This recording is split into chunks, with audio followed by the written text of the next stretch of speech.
సమస్యలతో సావాసం చేస్తున్నాయి ప్రభుత్వ కాలేజీలు. ఎన్నో ఆశలతో కాలేజీలో అడుగుపెట్టిన విద్యార్థులకు సమస్యలను వెల్కమ్ చెప్తున్నాయి.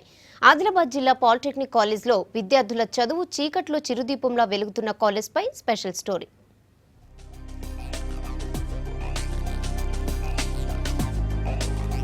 ప్రభుత్వ స్కూల్స్, కాలేజీలే కాదు, వృత్తి విద్యా కాలేజీలు కూడా దిక్కు మొక్కు లేకుండా పోతున్నాయి. తొందరగా ఉద్యోగాలు వస్తాయని వృత్తి విద్యా కాలేజీల్లో చేరితే సమస్యలు స్వాగతాలు చెప్తున్నాయి.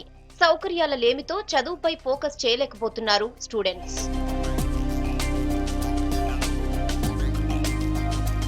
వృత్తి విద్యా కోర్సులకున్న డిమాండ్తో ఆదిలాబాద్ హార్టికల్చర్ కాలేజ్లో చేరారు విద్యార్థులు. భవిష్యత్ భరోసాతో కాలేజీలో చేరితే నానా సమస్యలు చుట్టుముడుతున్నాయి. చుట్టూ చెత్తా చెదారం, తుప్పు పట్టిన ప్రాక్టికల్ రూమ్స్, పనిచేయని కంప్యూటర్స్ తో చదువు అటకెక్కుతోంది. ప్రభుత్వ కాలేజీలను ఎంతో ఆర్భాటంగా ప్రారంభించి సదుపాయాలను మాత్రం గాలి కొదిలేసిందని ఆరోపిస్తున్నారు విద్యార్థులు.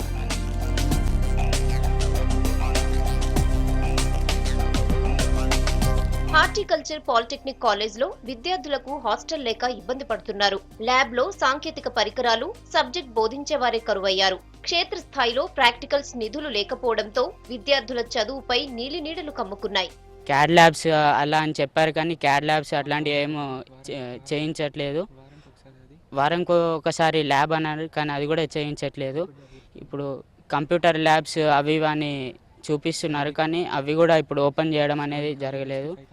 2 ఏళ్లు చదివితే ఉద్యోగం వస్తుందనుకున్న విద్యార్థులు హార్టికల్చర్ కాలేజ్లో సౌకర్యాల లేమితో ఉన్న చదివే మర్చిపోతున్నారు. ఇకనైనా కాలేజ్లో వసతులు కల్పించి భవిష్యత్కు బాటలు వేయాలని కోరుతున్నారు విద్యార్థులు.